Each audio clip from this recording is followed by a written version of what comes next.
You can soak in the pool if you want. You might prune up. You might prune up though, sweetie. We don't want you to prune up too bad. This will be the first time, to my knowledge, someone has urinated during a podcast. Oh. Maybe don't share that one. I'm already recording, so that might be our pre-game content right there. Oh, God. Pre-game actions, anyone? Pre-game actions? I have peed in the pool. Welcome to the MoxStars podcast. I am Menace, one of your hosts, and I'm here with Rampage. Hey, what's going on, everyone? We are reporting to you live from Mexico today. As you can see, we got our little swim out soon. MoxStars in 7 different languages coming soon. And we've got Annihilator.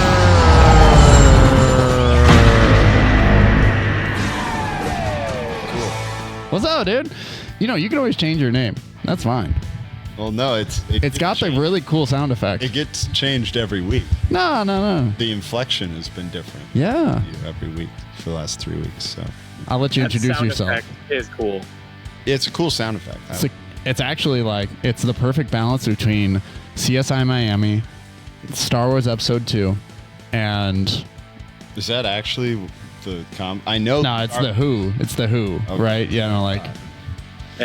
But yeah. Cool. Welcome to the show, everybody. This is MoxStars Podcast, the #1 podcast on the internet for Magic the Gathering and Dr. Pepper. If you'd like to support the show, you can do so by finding us on YouTube, where you can like, subscribe, and ring that bell for more notifications. You can also find us on all podcasting platforms, where you can leave us a 5-star review to make us look super duper cool and help new people find the show. You can also support us on Patreon by becoming an official Pepperhead for $3 a month. Have your name turned Dr. Pepper Red on the Discord server, like Gabe, McOyen, Definitely Jeremy, Mono Greg, Reven Lift, UWP Court, Will Rule, Poolboy Barry, Maybe Anthony, Ryan G, and Adam. Thank you all for your support. All right. On this week's episode, obviously Lorwyn Eclipsed is coming out soon. We're all very excited about it, and we talked about it pretty ad nauseum the last couple weeks, at least cards we were pretty excited about, but there was one that we felt we missed. There's an uncommon from Lorwyn Eclipsed that is kind of an annoying pestered Wellguard. This is a mono blue, 3 in a blue, 3/2 Merfolk Soldier that says whenever this creature becomes tapped, create a 1/1 blue and black fairy creature token with flying. You might wonder, why are we talking about this? Why did we bring this up? We finally broke Intruder Alarm, guys. Hell yeah. We did it. We're going to break this card. I've known Intruder Alarm was a good card for years, but I came into the pod today and I told them, I said, this is the one. This is the card that finally breaks Intruder Alarm. Yes. It is a very playable card. And I think it's incredibly playable even outside of Commander. You know, like you could... Here's the thing. You just need a tapper. You know? Something to make it tap real good. So the Uthros lines, you could play Uthros with this, with Intruder Alarm, so you can do this in mono blue. You can play Cryptolith Rite if you're in Simic, so generating infinite mana. You can play anything like that, right? Pretty much anything that taps for an effect, you can do that with Pestered Wellguard and just continue generating bodies on bodies on bodies on bodies. So we wanted to circle back, touch base on this because, well, Intruder Alarm is a pretty popular combo card in Magic the Gathering. So why not pester you guys with a little bit more Lorwyn Eclipsed? See what I did? I was thinking about Lol Mage Mentor just now. Oh, with the taking extra turns? No. Whenever you counter a spell, you create a 1/1 Merfolk. Oh, yeah. You can tap 7 Merfolk to counter a spell. Yeah. So, I mean, this is one of your 7, but if you have a thing that makes all of your creatures Merfolk, Oh, you're talking like my favorite card of all time, or one of my favorite cards of all time? It's a little bit of a reach, but if you have this Lull Mage Mentor and Maskwood Nexus, you could just counter all the spells. So I have an experience playing forever, which is kind of funny. Well, I have an experience playing Lull Mage Mentor because, like obviously it's a very exciting effect, right? And for the person for the person doing it, right? Yeah. But and a lot of people out there will be like, well, it's broken or it's not fun. And it's like, brother, it takes you at least 8 pieces to get this thing online. You have to make a lot of Murph. You have to have a lot of tokens. So there's a lot of setup. A lot of board state development. Okay. So if you're playing, if you're playing Intruder Alarm with this counterspell, Lull Mage Mentor thing. It's a glass cannon. Yeah. And here's the thing. I built Kumena a long time ago. If you guys are unfamiliar with Kumena, Kumena is a 1 blue, so Simic, 3 mana, 1 blue and a green for a merfolk that says that you can tap another merfolk you control. Kumena can't be blocked this turn. Tap 3 untap merfolk you control. Draw a card. Tap 5 untap merfolk you control. Put a +1/+1 counter on each merfolk you control. So you can play a bunch of like little at the end step untap all of your merfolk shenanigans and like get value off of that. But everyone just goes straight to the conclusion and they do not even care that you are trying to do cute little things with merfolk because they automatically assume that you are going to set up the Lull Mage Mentor and just lock everyone out of the game. Or the extra turn lines. It's just like there's so many gross things you can do with merfolk that I also just feel like pragmatically you have to be like, okay, what's the worst case scenario here? Well, it's, so merfolk versus goblins, right? I think there is an argument to be made that every player who plays against merfolk or every player who plays against goblins automatically assumes the worst out of both of those decks because they're such traditional themes in all of Magic the Gathering that they're a kindred creature set that definitely has a lot of power pumped into them, a lot of synergies. So there are a lot of challenges that come along with building those kinds of decks, balances that are hard to strike, and how do you enact all of your game plans without looking stupid in the act? Or do you think in Simic that's so much easier to do to set up all of the pieces you need versus something like Goblins that only has access to red or red and black in this set that makes that job more difficult? Can I get this one? Go ahead. You chime in. I think the thing that you need to think about with all of these things is, are you worried about one turn or are you worried about like many turns, right? With goblins, you're usually worried about one turn. You're worried about them hitting the big button where they get the Muxus and the Krenko and then they have Goblin War Chief and it has haste and they tap it. And now they have a ton of things and then, and then you're dead. That's what you're worried about with goblins. You're worried about one turn. And you can see it coming a million miles away, right? So it's like, ooh, they dropped that. Now they have the Skirk Prospector on board. Now they have the Siege Gang Commander. They're presenting Fable. So they have like 3 turns until they can make a couple Siege Gangs, sacrifice them, and have a ton of mana to go off. You can see it coming. Merfolk, it's more like we all know it's coming the whole time, but they also can just win the game by value grinding and mid-range grinding, so they don't need that one big turn. So they kind of have a harsher target on them, whereas like you can just counter the right goblin. We're just like, I don't know. There's less redundancy in Merfolk as well. So like every piece does something a little bit different that's valuable for the game plan, where goblins are just like, I give other goblins +1/+1 and I create a goblin. And they have haste. And that goblin enters tapped and attacking, and it has haste. There's one goblin plan, and it is to blow you out in one turn. And Merfolk go, well, I'm extremely exquisite specimen, and I counter non-creature spells by removing a counter. All of your frickin' Merfolk explore twice every combat, and it's the least fun combat you've ever sat through every single turn of the game. And then another merfolk says, well, when you would explore. Yeah, when you would explore, you do this. And so they all do these like weird little separate things that add up to making a really cool full-bodied strategy. And goblins just have it built in with one stupid punch your face strategy. And it works sometimes, but it's always that thing of you see it coming. You see the writing on the wall for years in advance. And everybody's, And a board wipe has a similar effect on both of them. Yes. Except that also merfolk being in blue and green is often able to rebuild faster because they have mana and resource and card advantage. Yeah, you get a little Red bit. has neither. Red, when you board wipe the goblin player, they just kind of sit there until the game's over. Simic merfolk play more tools that aren't just merfolk, whereas goblins, like every tool is a goblin. Yeah, it's just a goblin that you turn sideways. Yeah, which makes it harder. I think it makes merfolk a little bit harder to play when you're in Simic versus just like, I think you could build mono blue merfolk and be almost as successful as goblins. Mono blue? Yeah. Oh yeah, no. The commander I really like for mono blue is it's not Selvala. Selvala is the green one, but it's Sevalun. Svialoon. I don't know. I can't pronounce these things, but Svialoon is a wonderful commander. Yeah, super cool. I spec the heck out of that card. There was one time when it came out, it was expensive because everyone was like, "Oh, this can make modern merfolk viable, right?"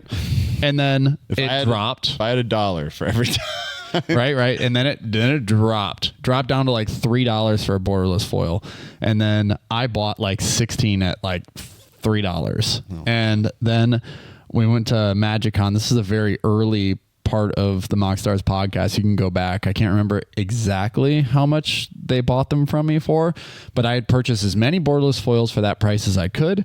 And then we went to MagicCon, and this is when Dominar United, I think, was coming out. And everyone saw that one merfolk that was like sacrifice a merfolk, counter target non-creature spell unless you pay one, and it had flash.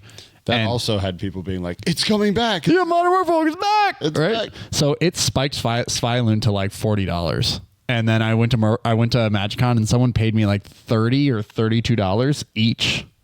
Hell yeah! So this is financial advice. Merfolk is coming back. Yeah, Merfolk is coming back. There's such a huge free trip to MagicCon. Yeah. I spent it on my entire dual lands. I got all of my dual lands with a couple more trade-ins for my Naya set. So I got Savannah Taiga and Plateau, all for the freaking $3 Svialoons. There you go. Crazy. Yeah. All right.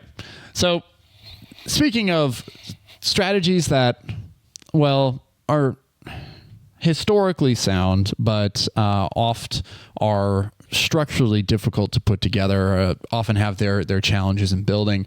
Today on our main subject, we want to talk about some decks that didn't necessarily get worse over time. If anything, they are just as good as they ever were. It's just we've gotten a lot new cards. We're being exposed to so many new legendary creatures and so many new commanders that these things have fallen to the wayside, and only a very few select players who built the decks, loved the decks, stuck with the decks. And so we're going to talk about three commanders or three strategies based around certain commanders that have ultimately disappeared, like all but disappeared. And when you see them at the table, you kind of go, whoa, what a blast from the past. So my commander that I want to bring up to start this discussion is Hinata, Dawn Crowned. Now, if you're playing in Kamigawa Neon Dynasty, this card came out. It's 1 blue, red, white, Jeskai, 4 mana for a 4/4 Kirin Spirit. It's a legendary creature with flying, trample. Spells you cast cost 1 less to cast for each target. Spells your opponents cast cost 1 more to cast for each target. So not only is it a stacks piece, which is not even like the part that people focus on. I don't even think forget about that part. Yeah, they forget that. Oh yeah, it also makes spells cast 1 more if they target. It's a counter spells. Cumulative stacks piece, which are really rare. There's not much things that are like for each thing you want to do, you have to pay more and more. like it's almost like Grand Arbiter level. Grand Arbiter is just more, has a wider spectrum of like stacksiness, where it's just like, oh yeah, that's everything costs one more, and then it says everything costs one less. Grand Arbiter does. Well, this spells you cast cost one less for each target. Gets to be pretty busted pretty fast. So we're doing this on EDH Rec. I haven't quite built the Hinata deck because I want to go back and I do want to build this, but we're going through to look at some of the most popular cards for the deck and really just wonder why this deck doesn't ever see play. Why don't you see it consistently? Why isn't it still the same? This should, to me, Hinata feels like a Kalia level deck. This is an all-timer where like it's a very specific strategy that can completely just blow up. So let's dive right in. Oh, go ahead. Before you get too deep in there, I think the important thing with Hinata is every card that says the Hinata text, X target creatures or whatever I think is the keyword you're looking for, just goes in the deck, right? Yes. And that might be something. It's hard to build Hinata with some edge or without just doing the most optimal thing, which is playing all those X spells, right? That's got to be a barrier to entry for this. Yeah, because you do still have to tuck in. You have to have a win con. You have to have creatures that you can spawn in order to gain like additional effects to take advantage of those like X target type spells. I think where Hinata shines more than other decks do is when it targets opponents' things. And so I think when we get to that part, the deck will make a lot of sense. But until we get to that part and we talk about like what kind of creatures go in this, what kind of creatures stimulate the strategy, what kind of creatures allow you to, refill your hand and keep going. So yeah, like right away, there's some new cards. Like this is how little creature support the deck seems to have in the last two sets. Hexing Squelcher has just been jammed into the list. Like it makes a lot of sense. Well, it's red. Yeah, it's red. Yeah. This is now red staple. And then we have Wan Shi Tong being the other one, but Wan Shi Tong has nothing to do with targeting, has nothing to do with making itself cheaper or drawing you additional cards. But in white, we do have one new card from Lorwyn Eclipse that definitely makes the cut, and that's Morningtide's Light. 3 and a white, exile any number of target creatures. At the beginning of the next end step, return those cards to the battlefield tapped under their owner's control. Until your next turn, prevent all damage will be dealt to you. This is 1 white mana to exile everyone's creatures, and then prevent all damage to be dealt to you until your next turn. I'm digging deep into Hinata. Oh, this deck's stupid fun. Well, so I'm digging deep into a guy on Moxfield who has several years worth of cEDH Hinata combo decks. Let's go. This card is hilarious. Yes. So the card that Annihilator is looking at is I didn't see it on EDH Rec. I don't think it's an EDH Rec card. This is a deep cut. I had never seen this card before. I'm talking about Volcanic Offering. There it is. Okay, yep. There it is. It's $1. It's 4 and a red for an instant. But when you cast this, it will just cost 1 red. Yes, that's the best part. This is the best part about Hinata. This is a crazy thing. Mostly the case. This is 1 red mana that says, in this deck, that says destroy target non-basic land you don't control and target non-basic land of an opponent's choice you don't control. Costs 2 less. Deals 7 damage to target creature you don't control and 7 damage to target creature of an opponent's choice that you don't control. Oh wow, that costs 4 less. So it is 1 red mana to destroy 2 lands and kill 2 creatures at instant speed. Yes. This is insane too because the politics of this card are awesome. You can have different opponents choose which lands and creatures are being blown up than you are targeting.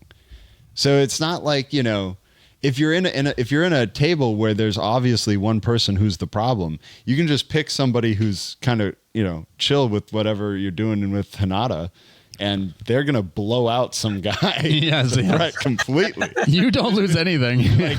Pick his 2 best duels and his 2 best creatures. They're gone. Blow up that guy's cradle. Yeah. Goodbye. Get it out.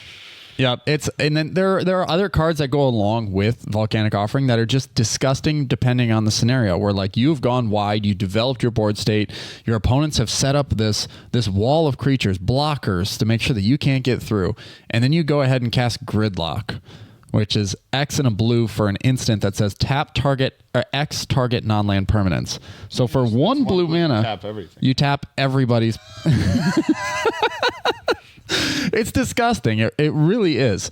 And so the thing is that when you go up and you start looking at like through EDH Rec, what actually works creature wise for these decks, and they throw like Kaikar, Feather, Tolerant, some things that allow you to go wide because you are going to be casting a lot of these like broken instants and sorceries.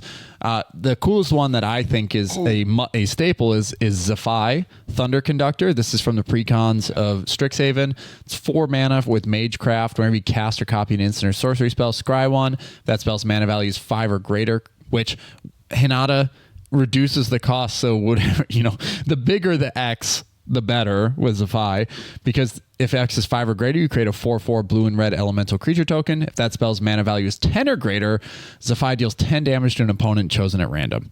So you are definitely going to be hitting the 10s pretty regularly with Hinata.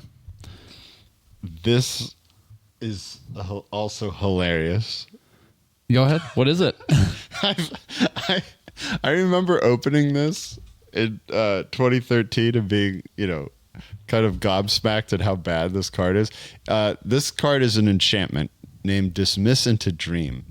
Costs 6 colorless and 1 blue that says each creature your opponents control is an illusion in addition to its other types, and has, when this creature becomes the target of a spell or ability, sacrifice it. So if you drop this in Hinata, which it still costs 7, you got to get there. Yep. But you do that, and then you cast like a reality spasm. Oh, yep. Boop, boop, boop, boop, boop. Everything's gone. Yep. Yeah. And sacrifice too, mind you. There aren't really any creatures that go into the build that really like do a whole lot for you. There's like alternate commanders, like you could have Elsha of the Infinite as a suggestion. You have third pass. So there are a few creatures that do very similar things, like Young Pyromancer, Third Path Iconoclast. But when you look at all of like in like Chromhost Seed Shark, you have Shark Typhoon in the deck list as well. Ovika, all these effects that say whenever you cast a non-creature spell, you create this number of tokens or this token, right? So the idea is to go token crazy, go wide, and that's how you're supposed to win the game? ? I feel like the deck should have a more efficient way to win. And I the interesting thing would be to play cards that care about the converted mana cost of the spells you're casting. Because when you're doing something for X equals 13, but it costs you 1 mana, there's got to be some payoff out there that we're not looking hard enough at that we can reap the benefits of. Yeah, exactly. I mean, Dika does the same thing. There's just it's like EDH Rec and what everyone has found to be the best or the most common way to build the deck is just to create tons of tokens on the side. So I don't think that's the best way to do it, but I'm going to build the deck. I'll have a deck list up soon for this. But yeah, it seems that there is a lot of potential here with Hinata that I'm really excited to explore. Soulfire Eruption seems like a way to win the game. I think this card wins the game in this deck. So it costs 6 and 3 red. It's a sorcery. When you cast it, it's only going to cost 3 red, by the way. There's no way this costs less than that. So it says, choose any number of target creatures, planeswalkers, and or players. For each of them, exile the top card of your library. Then Soulfire Eruption deals damage equal to that card's converted mana cost to that permanent or player. You may play the exiled cards until the end of your next turn. So you're gonna get plenty of things, but it's you reveal a card and it deals it to that target. You reveal a card, it deals it to that target. Yeah. So yeah, sometimes you'll peck really hard. You'll hit somebody with a Soulfire Eruption, or you'll hit somebody with But so many after this is going to be cancer. Yes, yeah, you're going to explode for sure.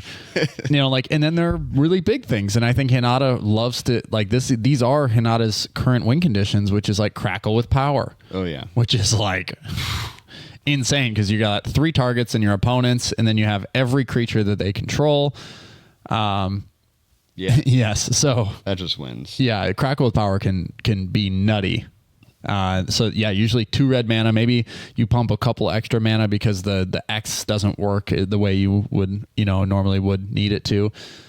And then Aether Gale, 2 blue mana to return 6 non-land permanents to their owner's hands. Like it really is crazy how good Hinata makes big chunky spells.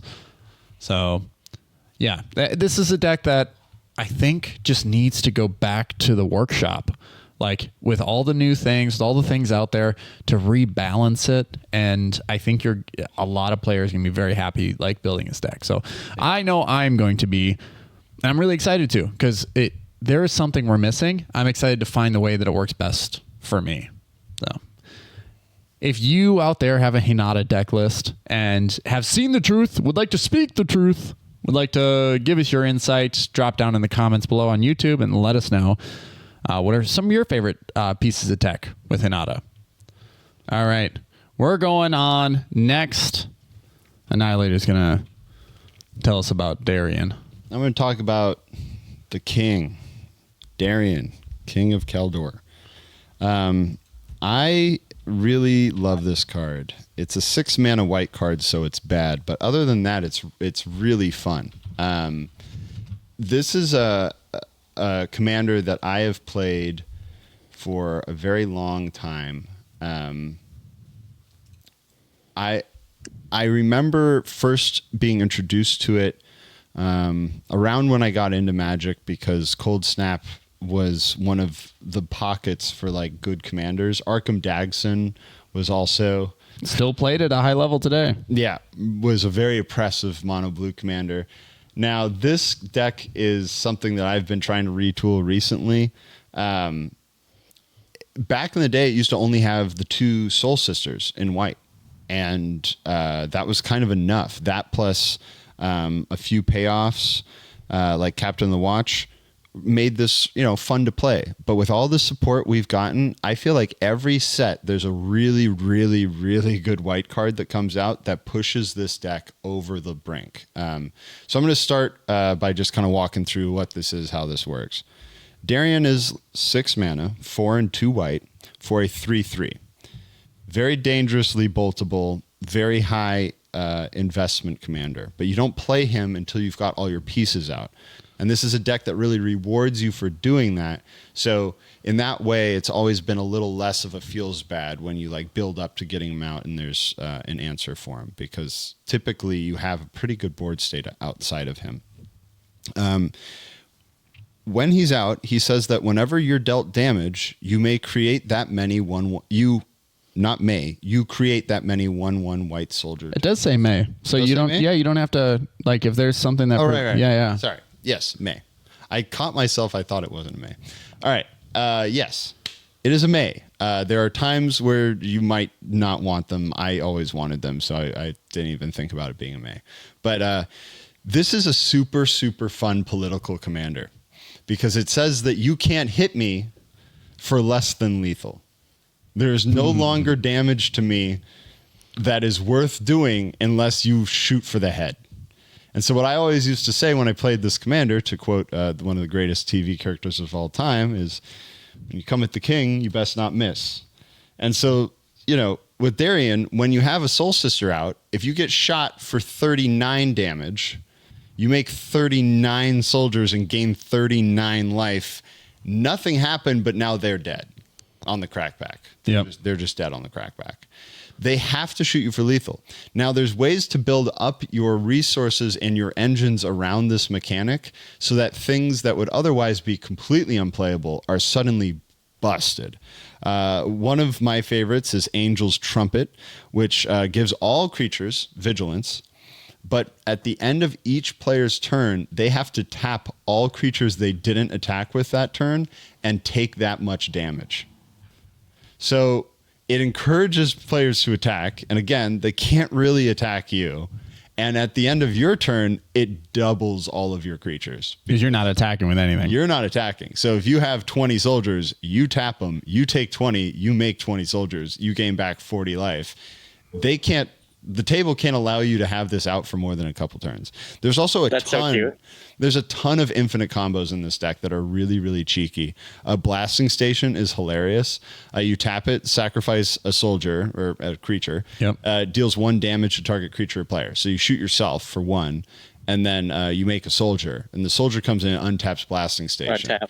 So if you have a token doubler, or even if you just have 2 soul sisters out, now you have infinite life. If you have a token doubler, now you have infinite life plus infinite guys. If you have that plus Ashnod's Altar, you have infinite guys plus infinite mana. Cathar's Crusade. Cathar's Crusade is also in this deck. Oh, God. In this deck, I have had Cathar's Crusade deal 6 million damage in 1 turn to the table. We were doing like the exponential button on the calculator app for like 2 minutes to try and figure out how many times it triggered, because they all came in at the same time, off of a Mana Vault trigger. But I had a bunch of damage things going on. But even things like Mana Vault, it's like upkeep. Yeah, I'll take the 1. Boom. There you go. First soldier for the turn. You play things like Ancient Tomb, City of Brass. You play Grand Colosseum. You play every land you can that deals damage to you.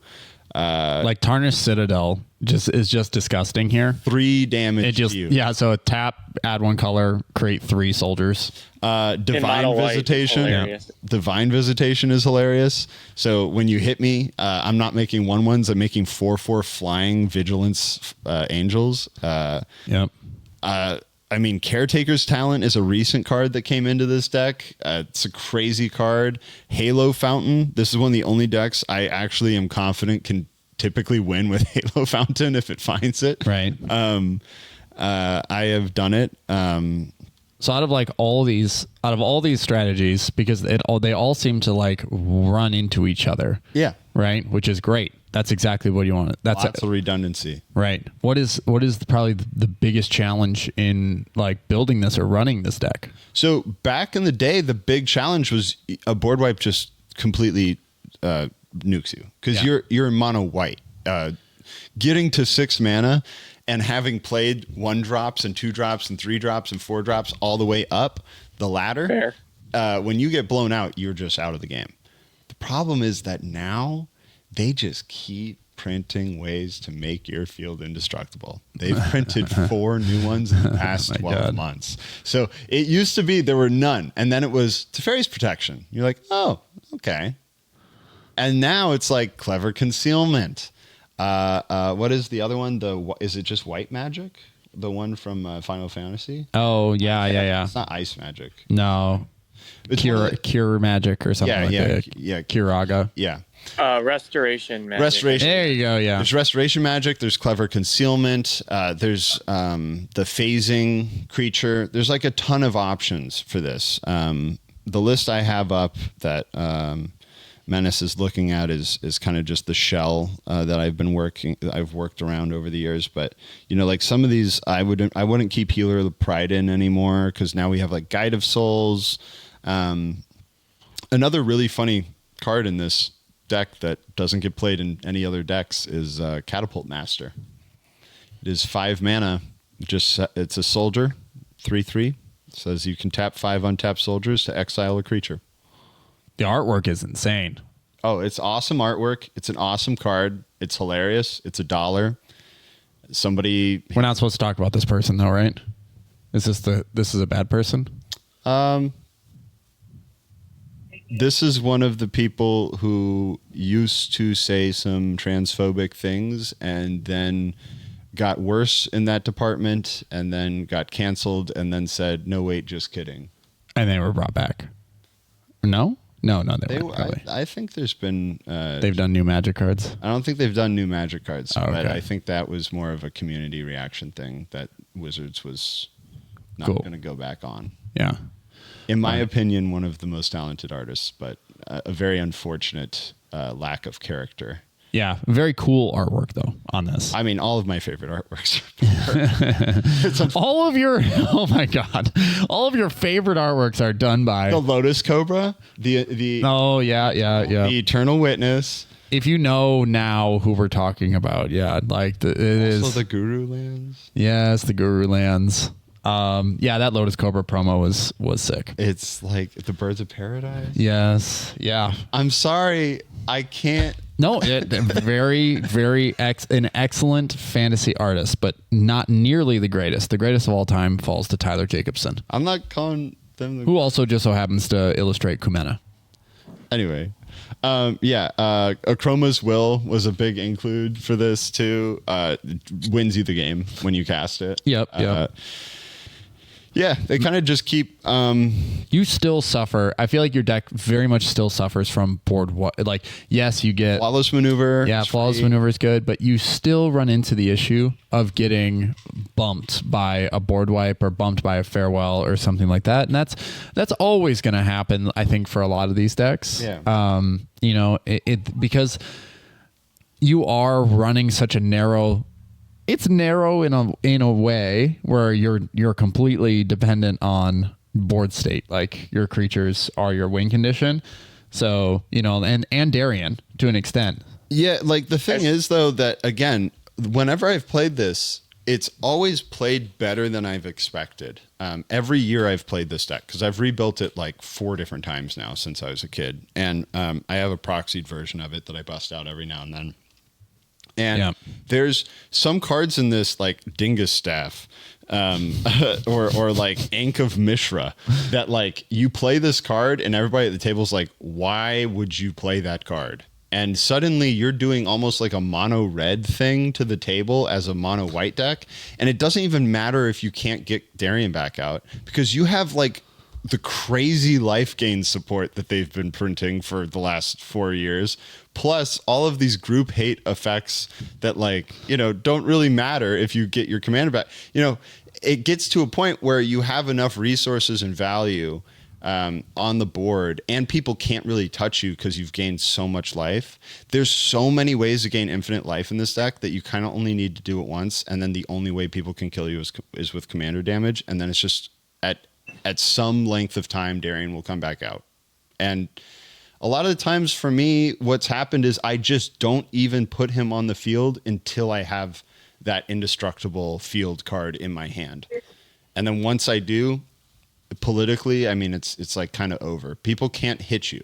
Yeah. They literally cannot attack you. So the table has to focus each other and just watch your field become disgusting. Yeah, Suture Priest is one of the worst. Have you found you take all the aggro early?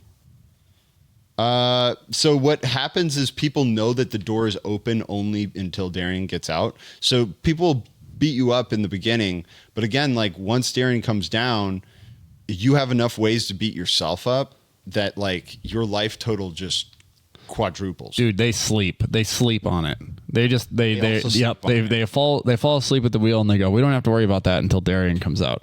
And it's like once Darien's out, you can't deal with it. You literally can't. It's already too late, Yeah. So there's just a lot of great white cards now. They've decided to make white a good color. So like, there's just a lot of Archaeomancer's map and all this stuff that pays off. So, it's a playable deck. I think it's a very, very fun, like lower 3. Like if you want to play like a deck that is just not super, super oppressive until it's got all of its pieces and it's very clear what its pieces are, play it. I think it's a lot of fun. Yeah. I think if you built it the way you've built it, you are in mid to high 3s. Yeah. Because once it is, once it's assembled, you can't. Exactly. You did list several infinite combos. They're late game. I'm exactly. To win the game before turn 4. No. This would be like if you sat down at a low 3 and we're like, hey, this is we're just having fun. You're like, yeah, I'll play Darien then. You are not making friends that day. You're sitting there and you're just like Mass Calcify. Yes, you're playing things like Mass Calcify. You do find more board wipes at that level, so maybe it is fair. It's kryptonite. That's what I'm saying. No. People don't know what they're doing. It's fine. Do not support this because nobody plays enough interaction. That's the thing. In bracket 3 that we found out is that the way we build decks, the way that I build decks is I've played in cEDH, so I know how much removal is necessary to be able to interact with the table in a meaningful way.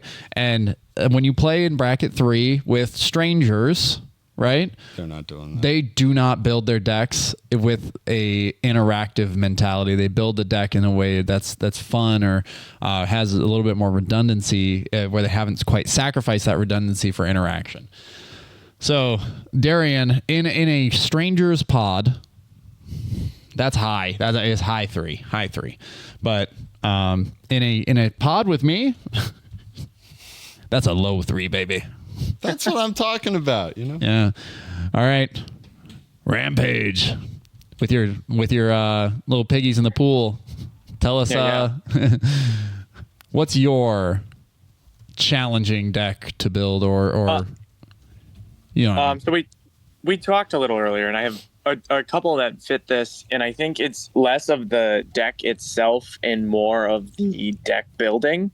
So the first one I want to talk about is Quasar. It's the Esper commander from New Capenna. Yep, uncommon. Yeah, I thought it was super interesting. I wanted to build that. That one line of text is very fun and sweet. It encourages you to draw cards, which I think is all of our favorite thing. The challenge becomes not breaking it. Like, my brain jumps to doing the worst or best thing possible. Worst for the table, best for me. If I just jam all the cards that say gain life and draw cards, I win the duel. That's fun. That's cool. But what I want to be doing and what I have a trouble building is the fair version of that deck. The other one that came to mind when we proposed this prompt was Miracle, Lord of Bones, or the Necro Bloom. Like, what is the worst thing I can do? How can I grind the most advantage out of those decks? And it shouldn't be that. It should be like, let's build a shitty 3 that just works, that just performs, right? We don't have to put the combo cards in, or we don't have to put the broken things in. I'm having a tough time building in that direction. Yeah. Yeah, I think with Quasar, the thing, you're absolutely right. It's difficult to build it because it sneezes. Like, it sneezes and goes. Right. Yeah. And there's a lot of development. This is actually I think you and Annihilator actually can resonate with this, but this and Norrin go hand in hand because once you've established the commander's presence, they doesn't really go away, and it just takes one push to make it go crazy. Like, I was just looking at the list, and because it's Esper, I saw Drogskull Reaver, which is one of my favorite cards in Helga, because you like cast something and you gain a life, you draw a card, and then it draws you 2 cards off that. This just goes infinite with Quasar.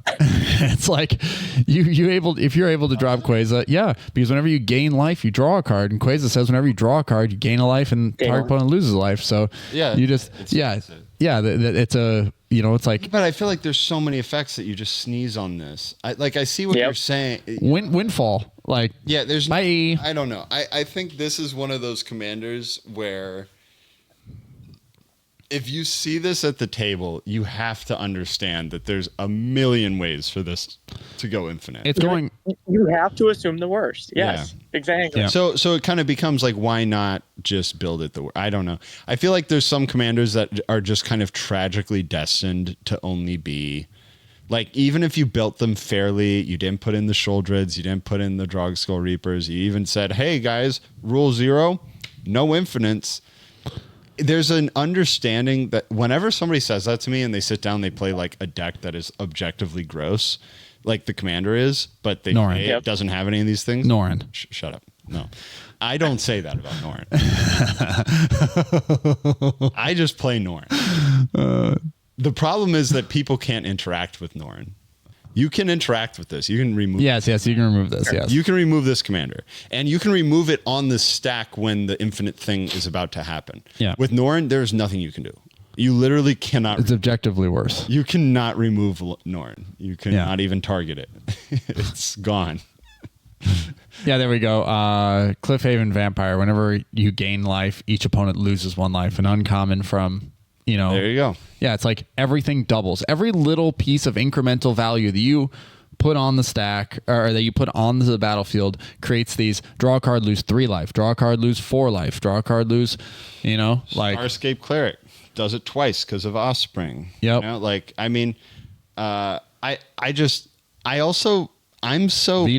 so hesitant to touch anything that has a gain life, lose life, win the game out as the win con, because it's so obvious that even if you're not on it, the table knows that it's at least mostly there. Possible. Yeah, well, there are also combo lines like Sanguine Bond and things that you just squeak right into the list because it's okay, I have my sneeze and go things, and then I also have my if I land this plus one other thing, then it's just game over. Also, just looking at all of the cards that are played in this deck, I mean the triggers involved in this deck just seem mind-numbing. Yes. It's just draw a card, gain a life. This triggers this. Now I gain another life. Now I draw a card. Now I lose a life and draw a card. And you lose 2 You life. become that worst person at the table because you're well, now that I have these 2 pieces here, every time I draw a card, you're going to lose 4 life. And then when you lose that 4 life, I'll actually gain 4 life. And then I have this trigger here that says when I gain life, you're going to lose that much life. There's no worse feeling than being in an arena game and having your opponent dead to rights, and then they top deck a Sheoldred. You know what I mean? Where it's just okay, well, now you can equalize by doing absolutely nothing, and you actually win if neither of us casts another spell for the rest of this game. This deck has a lot of these. It has Bloodthirsty Conqueror. It has all of Veto. It has Bloodletter of Aclazotz. Oh god. Yeah. The deck just really, it's hard to make it not degenerate. And then I think they're so redundant. All of these effects they've printed 1,000,000 times in these colors, in every combination of these colors. Right. And then so you'd have to go over the top, right? You'd have to be oh, this is my Popper commander or something. You'd have to make sure there's some restriction within the list that makes it so you can't be disgusting with it, right? It might still combo with a couple cards or whatever, but Popper Commander was really interesting. If you made it a Popper Commander, I would respect the hell out of you, because it's an uncommon. I think it's none of those effects are at common, but it's still got to be one of the best out there. It's just got to be so good. Probably good, but none of those effects are at common. Yeah, you get looters instead. You get looters that draw and discard. So they're all just little pinging. Yeah, and I just want fair value. Let's just play fair value. Well, then you got to pick a different commander. Unfortunately, that's just the case. You get pigeonholed. Some of these commanders are just too good. Yes. There's no way to build them that bad if you got it in the command. It's the same deal with Atraxa, Voices of Praetors. It's you can't play the 4 mana Atraxa because it's just it doesn't matter. It doesn't matter what you do. I'm not doing Super Friends. Yeah. I'm doing this weird Saproling combo. I don't care. If I see Atraxa at the table, I'm gonna kill you. Yes. I'm gonna kill you. Yes. I'm gonna kill you. I'm gonna kill your Atraxa. I'm gonna kill you every single time you play the deck. I don't care what your Atraxa is. Every Atraxa player has to be guys, my Atraxa, it's not like the other. Okay, so I was Darien Atraxa. Yeah, this is my Darien secret commander. My life drain Atraxa soldier combo. Okay, so I will go out and say that I was this guy at one point, right? Nice. I built an Atraxa build that was 100% unique, right? It was fractals. After Strixhaven came out, I put every fractal card. Fractals, yes. And I tried to make Fractal Axa. Okay? Stop trying to make Fractal Axa happen. Fractal Axa is... We're returning to Strixhaven. It's coming back. Fractals are back, baby. But will be. Yeah. That we're getting more fractals. Yeah. So I was I can make this 0/0 with +1/+1 counters on it, and then I proliferate. It's all fractal tribal, Sure. And I was This is actually a fair Atraxa deck, and no one even let me resolve anything because they were like, it's Atraxa, dude. You don't get a free pass because you make fractal things. No. So, and the last strategy I think is worth talking about that's difficult to actually build, and it sounds like it's easy in concept, but it's dragons. Like this is quick drive by on dragons real quick, but Tiamat sounds like an easy, like, sure, if you are playing cEDH Tiamat, it's food chain, and you do your thing, you get your combo pieces after you assemble food chain, and you win, right? But when it comes down to playing Tiamat in a casual table or just building it in general, there are so many dragons and there's so many lines that you can run. And well, what do you tutor? What do you do? How much value? The Dragon, another one where it's like, yes, it makes things cost less, sure, but it becomes a far more challenging build if you're expecting it to work on the first try. Like, it doesn't just work. These decks, with the inclusion of so many new dragons, these decks do not work on the first try anymore. Like, they're not that easy to build. You're looking at me like, that's not true. Just go to EDH Rec. They put Hexing Squelcher in there. I'm looking at that on the screen. I have no idea why that. I mean, I get 3% of lists. It's not, a lie. I spiritually, I love dragon decks. I think dragons are so cool. I have a dragon tattoo. The Hobbit is like my favorite book. I love dragons as a fantasy theme. I think they're super cool. All of the sets which focused around dragons are like my favorite thematically in Magic. I abhor dragon commander decks. Yeah. They are the most boring commander decks out there. They literally are just 5-color good stuff, the same 30 cards in every single deck, and then dragon reducers, and then the grossest payoffs you've ever seen at 7 and 8 mana. Here, let's just make it absolutely clear that nobody is playing any other strategy other than Miram's Sentinel Worm. That is the strategy is to flood the board with dragons that when they enter, they deal damage. Dragons that when they attack, they deal damage to all of your Balefire effects. To flood the board with token copies of your dragons and to push them through with haste. And to then now they have, from the more recent sets, they have a lot of dragons that find dragons from like the top of your deck and put them in for free. Yep. It's the race to 7 mana. Once the dragon player has 7 mana, they should be able to like win the game in this really long, convoluted line.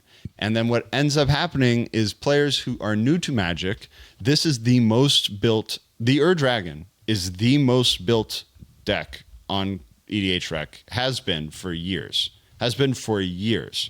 If you look at it year over year, like within the year, it's always the most built deck that year.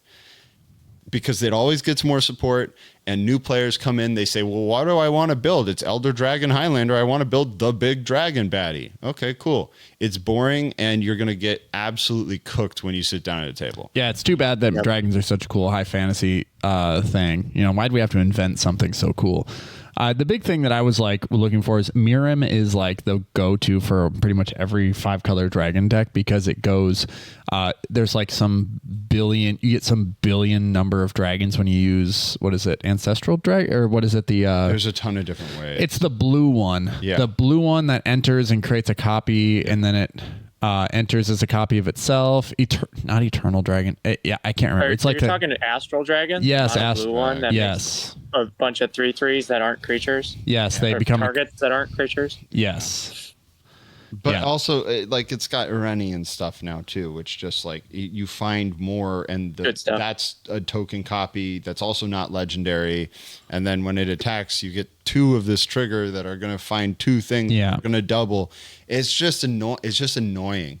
The turns are long, the mana's steep, and also when you kill their ramp pieces early, Like when you bolt the bird Pissed. on a dragon guy, he's playing an expensive 5-color deck. Every creature in his deck costs $30, and he's sitting there with a handful of 6-mana creatures he can't afford that he blinged out with Secret Lair promos, and he's sitting there and he knows nobody likes him, and he's like, please just let me play one of my dragons so I can at least feel good about having this as one of my hobbies. Here, let me prove to you that you don't like me. You shoot the bird, and then they just go, I cannot. Yeah. You see, guys? This is the line I always give. No one's letting me play. This is the line I always get from dragon guys. See? It's not even that good if I don't have any mana. And to that, I always say, yeah. I mean, like, generally, I find it's pretty hard to, eat soup with a fork. Yeah. I don't know. It's a stupid thing to say. It doesn't make any sense. Pretty hard to drink Dr. Pepper out of a glass. Pretty hard to suck concrete through a straw. I don't know what to tell you. No, mine made more sense. It's just like, he's like, yeah, no, it sucks if I can't, do the thing that it does. Have you guys ever tried to drink Dr. Pepper out of a glass with like ice in it? It's not easy. It's no straw. Sparkles your brain. Yeah, no straw. Just it starts crisping up against your upper lip, and you're like, whoo. It's intense. Yeah. All right. Well, see, dragons. I feel like every dragon deck builder is just trying to prove how much they want you to hate them. That's the whole purpose. So, dragons. Degeneracy just comes bundled together with it all. So avoid building dragons as much as possible, and you'll be a good Magic player eventually. And if you do build them, just accept that everybody hates you until you win, and then when you win, they won't hate you less, and it'll be really boring until you win, and when you win, it'll be convoluted and boring as well. Yeah, they just won't want to see you at the table ever again. It becomes, the thing is, to me, it's like a collector piece. I think some people are really into building decks just to build a deck and say, hey, I have this pretty looking deck. Some of the best artwork is dragons. All the dragons look freaking cool. All the dragons look freaking cool together in a 5-color deck all sleeved up. Man, they look sweet. But I mean, it just doesn't work. Yeah, it doesn't make for fun at the table. All right. We hope you've enjoyed this discussion about deck building processes that are difficult, challenging, overpowered, or create strange dynamics at the table. Decks that we, don't really understand why they ever fell off or why nobody really plays them in general. Like, it's pretty rare to see Hinata out there, pretty rare to see Darien out there, and then also pretty rare to see Quasar these days. Maybe just because of its degeneracy as well. So if you have any decks like that, be sure to drop down in the YouTube comments below. Let us know what deck you play that is so degenerate that the table people avoid you when you go back to the LGS. On that note, this has been the MoxStars podcast, the #1 podcast on the internet for Magic the Gathering and Dr. Pepper and chilling in pools and being in Mexico. Yeah, I feel like Rampage. I feel like you've gotten 2 shades redder since we started the show. Sure. Yeah, you can see the 2 shades. Yeah. Let's wrap this thing up so we can get this man some aloe and sunscreen. Honey, you're pruning. You're pruning so hard. Can you get us a cannonball on shot? Yeah. No, I can't swim. Oh, that's a bummer. Cannonball. Wait, you can't swim? You've been in a pool this whole podcast and you can't swim? Yeah, I'm sitting. Yeah, he's got floaties on. Yeah. All right. This has been the MoxStars podcast, the #1 podcast on the internet for Magic the Gathering and Dr. Pepper. If you'd like to support the show, you can find us on YouTube, where you can like, subscribe, ring that bell for more notifications, drop a comment like Luis Castillo, who said, more Teom, please. We love it. Oh, man. Same. Always. Yep. Yes, we love it too. The crowd yearns. Yes. You can also support us on all podcasting platforms by leaving us a 5-star review to make us look super duper cool and help new people find the show. You can also jump on our Patreon. Support us for $3 a month. Have your name turned Dr. Pepper Red on the Discord server, like Gabe, McOy, and definitely Jeremy, Mono Greg, Ravenlift, UWP Quirt, Will Rule, Poolboy Barry, maybe Anthony, Ryan G, and Adam. Thank you all for your support. You can also join us on the Discord server for Wednesday Webcam Wizardry. It's a small league we have going on. Deck building restrictions abundant, but super duper fun. You can earn pepper points to redeem for MoxStars tokens, which are the coolest tokens of all time. Do you guys want to see the food token real quick? Oh, is it new? Yes. Yeah. Ooh. Yes. You spoiling? Let's see. Is the camera gone? Okay. I'm spoiling for everyone off camera. Here we go. Wow, right? Wow, food. That doesn't look appetizing to me. Yeah, mystery food. It's a mystery. All the people can't see it. We're talking about mystery food right now. All right. Well, that being said, sickest tokens on the market. I'll send it to you in a second, Rampage. Thank you. That being said, sickest tokens on the market. Jump on the Discord server. Jump in there. We're also hosting Commander in the Seattle area at Picklewood Paddle Club on Tuesday nights. I'm about to go wrap up everything and head over there myself after this. And yeah. Any final thoughts? Closing thoughts here, fellas? One of us this is wearing podcast less better clothes. come out on time because I need something for the plane ride home. Ah, yeah. Yes. All right. We're out of here. Peace. Bye. Phenomenal.